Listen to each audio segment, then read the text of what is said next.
Hello বন্ধুরা, সকলকে জানাই শুভ সকাল। তো সকলে কেমন আছো? আশা করছি সকলে অনেক ভালো আছো, সুস্থ আছো। চলে এলাম তোমাদের সাথে আবার একটা ব্লগ নিয়ে। তো বাপের বাড়ি এসেছিলাম হলো কালকে। তো আমি এখন ঘুমাচ্ছিলাম, আর ঘুমাতেও আমার উঠতেও দেরি হয়ে গেছে। তো কেউ ডাকেও নি, আর আমি উঠতেও পারিনি। তো যাই হোক, বাপের বাড়ি এসছে, একটু না ঘুমালে হয় বলো? তো যাই হোক, আমি ভাবলাম যে বাপের বাড়ি এসছি তো তোমাদেরকে একটা ব্লগ দিয়ে দিই। তো তার জন্য, আর হ্যাঁ, ভিডিওটা শেষ পর্যন্ত দেখতে থাকো। তো এই দেখো, মনীষা এখানে বিছানাটাকে পরিষ্কার করে নিচ্ছে। আমি বললাম আমায় দে, ও বললো না তুই যা, আমি করে নিচ্ছি। তো ওই দেখো এখন পরিষ্কার করছি বিছানাটাকে। তো যাই হোক, আর এরা তো অনেকক্ষণ উঠে পড়েছে বাচ্চাগুলো সব।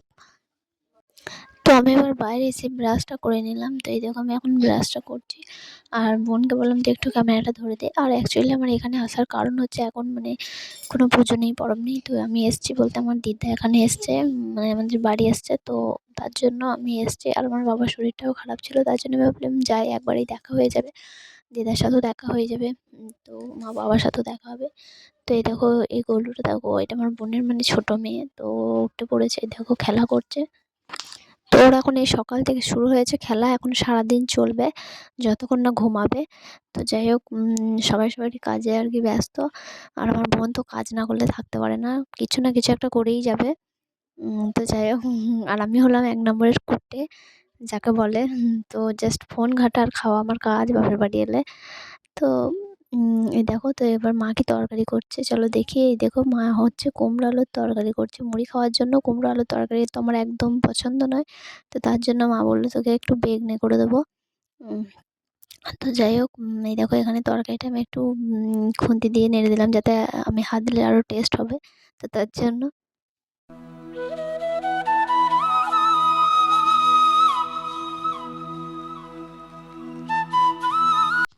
তো আমার মা সকালবেলা দিদাকে চুল টুল বেঁধে পরিষ্কার করে দিল। তো আমার দিদার স্ট্রোক হয়ে গেছিলো, তো তার জন্য একদিকটা অবশ হয়ে গেছে, হাঁটতে পারে না। তো যাই হোক, আমাদের ঘরে একটা পেয়ারা ছিল, তো আমি ভাবলাম পেয়ারাটাকে একটু মাখা করা যাক। তো তার জন্য এই দেখো মাখা করলাম। তো প্রীতমদেরকে বললাম খাবি? ওরা তো বললো হ্যাঁ মা, তাড়াতাড়ি মাখাটা করো। তো এই দেখো, ওরা বসে পড়েছে এখন পেয়ারাটাকে নিয়ে। তো যাই হোক, এই দেখো, আর এখন খাচ্ছে, কেমন টেস্ট হয়েছে বলবে। তো এই দেখো, আমি আর থাকতে পারলাম না, তো আমিও খেতে লেগে গেলাম। তো গাইস, আমিও বসে পড়লাম পেয়ারা মাখাটা টেস্ট করতে। তো সত্যি দারুণ ছিল। আর এই দেখো, একে এখানে সস দেওয়া হয়েছে বাটিতে, কারণ আমরা খাচ্ছি, ও তো থাকবেই না। তো তার জন্য ও চাইছে, খেতে চাইছে। তো ঝাল দেওয়া হয়েছে, তো তার জন্য ওকে ওর মা একটু বাটিতে সস দিয়েছে। তো সেটাই এখন বেরিয়ে বেরিয়ে খাচ্ছে। ও হাঁটতে শিখেছে, ওর যে কি মজা, কি বলবো। তো যাই হোক, আমার মা দিদাকে মুড়ি দিয়ে দিল। তো মুড়িটা আমি দিদাকে খাইয়ে দিচ্ছিলাম, কারণ আমার দিদা সেরকম খেতে পারে না, ডান হাতটা নিয়ে খুব কষ্ট হয়, খেতে পারে ভালো করে, ঠিক করে খেতে পারে না। আর আমি দেখছি, আমি যখন এসছি তো খাইয়েই দিই। তো আমি আমার দিদাকে খাইয়ে দিচ্ছিলাম। তো আর হ্যাঁ বন্ধুরা, আমি না ছোটো থেকে আমার দিদার কাছেই, আমার যখন ১.৫ বছর বয়স, তখন আমার দিদা আমাকে নিয়ে চলে গেছে। তো সত্যি আমাকে ভীষণ ভালোবাসে। আর আমি বলেছি যে আমি বাড়ি যাব, তো তার জন্য, তো আমি বাড়ি যাবো বলেছি, তার জন্য কাঁদছে। তো দেখো আমাকে কতটা ভালোবাসে। তো যাই হোক, তারপর হয়ে গেল সন্ধ্যা। তো সন্ধ্যাবেলা আমি আর বোন মিলে বেরিয়ে পড়লাম একটু বাজারের দিকে। তো বোন বলে চল, আমার একটু দরকার আছে, যাবো। তো আমি বললাম চল তাহলে একটু ঘুরেই আসা যাক। তো চলে এলাম। তারপর ওই দেখো, প্রীতম দৌড়ে চলে গেল দোকানের দিকে।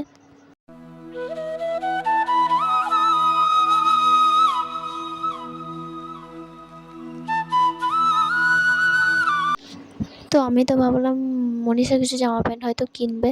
তো তা না, ও টেলারে ওর দরকার আছে। তো টেলারে কাকুটা ছিলেন না। তো এই দেখো এলেন, এই পাশের দোকানটায় ওনাদেরই দোকান। তো ওখানে বসেছিলেন, তো বোন ডাকলো। তো তারপর এলেন। তো যাই হোক, বোন জামা প্যান্টগুলো এখন এখানে দেবে। তো যাই হোক, আর প্রীতম দেখো এখানে বসে আছে। তো আমার তো এখানে কোনো কাজ নেই, তো তার জন্য ও এখন কী করে, আমাকে এখন দাঁড়িয়ে দাঁড়িয়ে দেখতে হবে। তো যাই হোক, সেটাও ভালো লাগছে। একটু বাড়ি থেকে বেরিয়ে এলাম। তো এই দেখো আমাদের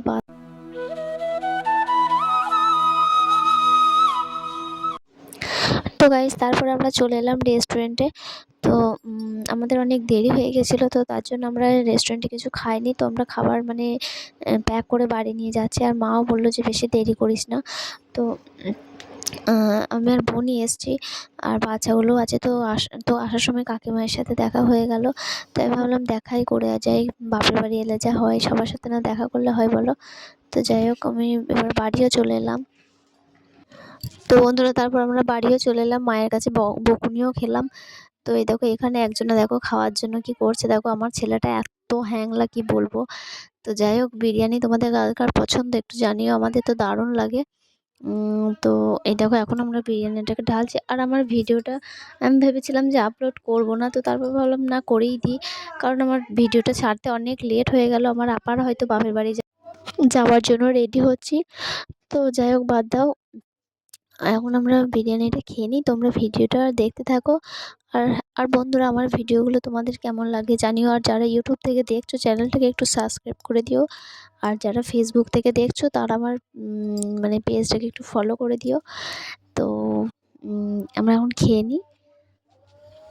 তো বন্ধুরা এই দেখো একটা লজ্জাবতী বসে আছে, তো এটা লজ্জাবতীর মেয়েটা, মানে ও ক্যামেরার সামনে আসতে প্রচণ্ড মানে লজ্জা পায়, তো তার জন্য ও বলছে তোরা খেয়ে নে তারপর আমি খাবো।